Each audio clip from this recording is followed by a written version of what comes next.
Olá, com mais um vídeo aqui do Chá das Psicos, eu sou a Ana Luísa. Eu, Ariane. Atendendo mais um pedido de vocês sobre um tema aí de vídeo, nós vamos falar hoje sobre metas de início de ano. Sempre chega lá para novembro, dezembro, é super comum, né, Ari, a gente receber muita gente no consultório falando exatamente disso. O ano tá acabando e eu não fiz tal coisa. Ou então vem desesperado, eu tinha colocado como meta que eu ia melhorar esse meu aspecto emocional, psicológico, enfim. E aí quando eu vi, passou o ano. Então vai pra terapia correndo novembro, dezembro, achando que a gente vai fazer milagre, às vezes com 2 meses, enfim.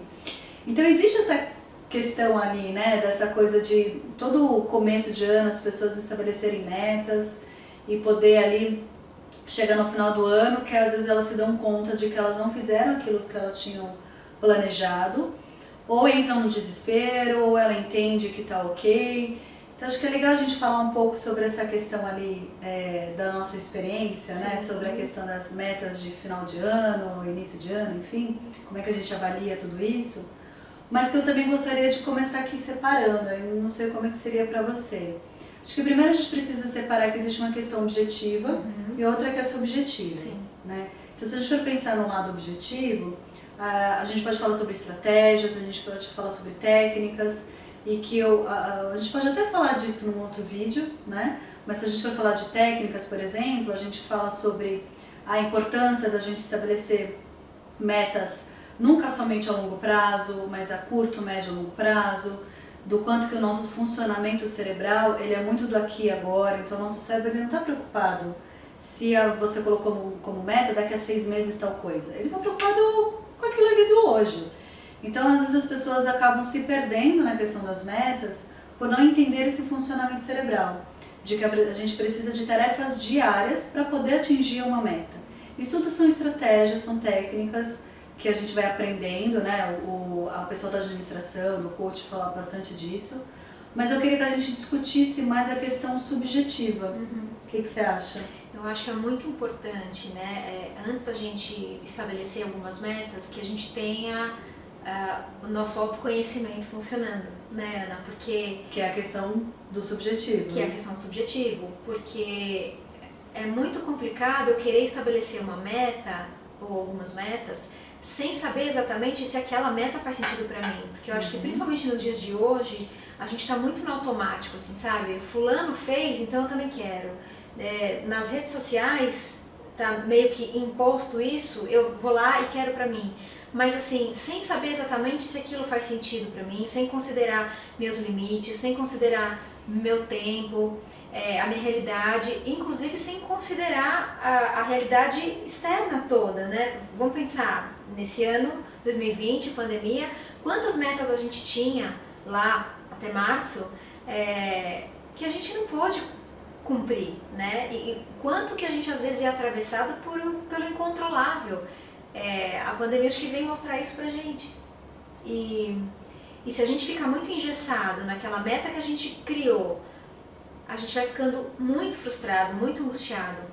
E a gente precisa lembrar que mesmo quando a gente estabelece algumas metas, é importante que a gente possa revisitar essas metas. E tá tudo bem se a gente precisa rever, porque é isso, existe um contexto, existe uma circunstância ou mais circunstâncias que me fazem ter que mudar no meio do caminho aquela meta. E tá tudo bem também, né? Acho que o sofrimento é maior quando eu fico engessada, que eu tenho que cumprir aquilo, custe o que custar, sem considerar tudo que está acontecendo ao meu redor. E se eu aceito que, bom, tudo bem, eu imaginei assim, mas talvez não dê para ser assim, tá tudo bem fazer de uma outra forma ou estabelecer uma nova meta, eu acho que fica muito mais leve pra gente seguir e continuar indo atrás dos nossos objetivos, né? Não sei o que você acha disso. Então você está dizendo que quando a gente pensa sobre a questão subjetiva, pensando sobre metas, né, se a gente, tanto na hora de você estipular como na hora de você avaliar, por exemplo, como é que foi seu ano, enfim, ou às vezes a gente está falando de ano, mas a gente pode falar sobre semestre, a gente pode falar sobre trimestre, seria primeiro o autoconhecimento, né, da gente entender o quanto que aquilo que a gente colocou, que a gente acha que a gente quer, realmente a gente quer, realmente tem a ver com a gente, ou se a gente comprou uma ideia que não é nossa. Perfeito. Seja pela rede social, seja pelo papai, mamãe, marido, esposa, enfim. E a outra que você está dizendo também que o autoconhecimento também tem a ver com a questão de você entender, vamos dizer assim, o seu momento de vida, né? Sim. Acho que são aspectos realmente super importantes se a gente for pensar na subjetividade, e é um pouco do que a gente acaba trabalhando, né? Sim. Com as pessoas, de que é justamente, primeiro entender se aquilo é seu, e segundo, de você conseguir olhar para você e entender os seus mecanismos. Então, por exemplo, às vezes, eu coloquei como meta emagrecer. Ok, mas dentro dessa meta de emagrecer, o que aconteceu nesse meio do caminho? O que realmente aconteceu foi um auto-boicote, e aí é assunto de outro vídeo pra gente falar sobre isso, ou porque realmente, às vezes, você precisou um pouco abrir mão daquilo, porque aconteceu tanta coisa que foi pesado demais. E aí, se você tentasse fazer tudo aquilo diante do que estava acontecendo na sua vida, você adoeceria mentalmente. Então, não dá, né? Muita pressão, né? Muita pressão. Às vezes acontece muito disso, né? Então, quando a gente está trabalhando com mudanças, e às vezes as pessoas querem fazer tudo ao mesmo tempo. Então, quer parar de fumar, quer parar de não sei o quê, quer emagrecer, quer fazer... Calma, é impossível você fazer tudo ao mesmo tempo. Sim. Não, mas é saudável parar de fumar. Sim, é saudável, mas você está reparando como é que está a sua vida hoje? Pô, você já está conseguindo fazer isso e aquilo já é muita coisa, calma aí, né? Exato. Então, da gente entendendo também o que vai acontecendo com o nosso corpo. Lógico que é importante a gente ter referências, ideais, enfim, mas o momento que você precisa para conseguir ir trabalhando tudo isso. Colocar um monte de coisa ao mesmo tempo é a receita para você ou enlouquecer no sentido de que você vai ser dominado pela ansiedade, pela angústia, né? Ou você ali fica deprê que eu tô dizendo, não depressão propriamente dita, mas com humor ali entristecido, enfim, porque você fala, pô, não tô conseguindo nada, mas você tá no momento de conseguir.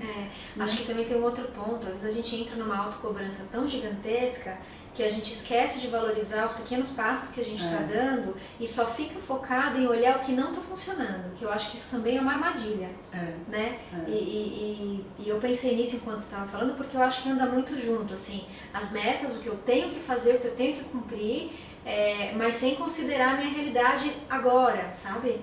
Como é que eu tô agora? Eu tô bem? Eu tive alguma perda recente? Eu tive algum contratempo? Como que eu tô? Dá pra cumprir isso ou não dá? E às vezes a gente esquece de considerar esse momento, né? E de valorizar os pequenos avanços. De considerar, de não se desclassificar, né? As coisas não acontecem as coisas grandes, deixa eu falar melhor, as coisas grandes não acontecem da noite pro dia. Exato. Né? Então acho que tem uma questão ali subjetiva e também objetiva, de estratégia, de que o ideal é você sim colocar tarefas diárias para que você atinja lá na frente, porque o nosso cérebro não consegue entender isso. Isso é o nosso funcionamento cerebral. Então, de você também conseguir olhar para si mesmo e entender quais são as suas potencialidades, quais são as suas limitações, aonde que você faz funcionar fácil e onde que é mais difícil. Então, você vai precisar de mais ajuda, você vai precisar de mais tempo, você vai precisar de mais passo a passo. Então, isso também tem a ver com autoconhecimento, né? De você conseguir se olhar e também de estar conectada com você. Porque quando você não está, você não consegue entender que neste momento não dá para fazer tal coisa, que você pode rever, que você tem que readaptar, que não vai ser daquele jeito, mas é possível, né? E de procrastinação, do quanto que entender a sua procrastinação, que também é assunto de outro vídeo. Se vocês querem que a gente fale mais sobre isso, escreve aqui pra gente que a gente grava falando sobre procrastinação. Mas porque a procrastinação, ela não existe um ser humano que não procrastina. Isso é do humano. Agora tem procrastinação que é autodestrutiva e tem outras que até são importantes. Então também da gente entender isso, né? De como é que isso tudo funciona a partir do autoconhecimento. Sem dúvida. É isso. Eu ia falar, mas é isso. Falei demais. Não, acho que foi ótimo. Eu ia complementar, mas eu ia ficar repetitiva. Acho que é isso. Então, se a gente for finalizar aqui, a gente pode alinhar, então, a questão objetiva com a subjetiva. Objetivas são técnicas, estratégias, que vocês, na internet tá cheio disso, mas estratégias que realmente funcionam, só que elas vão ser um tiro no pé se você não tem essa parte aqui que é subjetiva, que é o autoconhecimento e o quanto que você está conectado com você mesmo, o quanto que você sabe, consegue olhar para si e ser legal com você, né? Não seja mal com você mesmo, porque às vezes as pessoas são muito más com elas mesmas, exigem muito de si mesmo, se colocam muito para baixo, enfim, que aí a gente está aqui também para cuidar disso.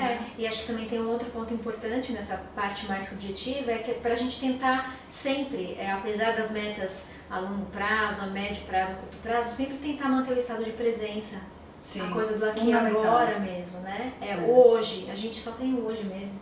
É que a gente acha que o futuro nos pertence, mas acho que não. É importante a gente se preparar para ele, mas estar conectado com o presente. Exato. Né? Justamente para poder se perceber e conseguir entender qual que é o momento que você precisa realmente esperar um pouco, qual é o momento que você tem que ir, e é isso aí. É isso aí. Obrigada por mais um vídeo, por estar aqui conosco, e a gente espera no próximo. Obrigada, até. Tchau.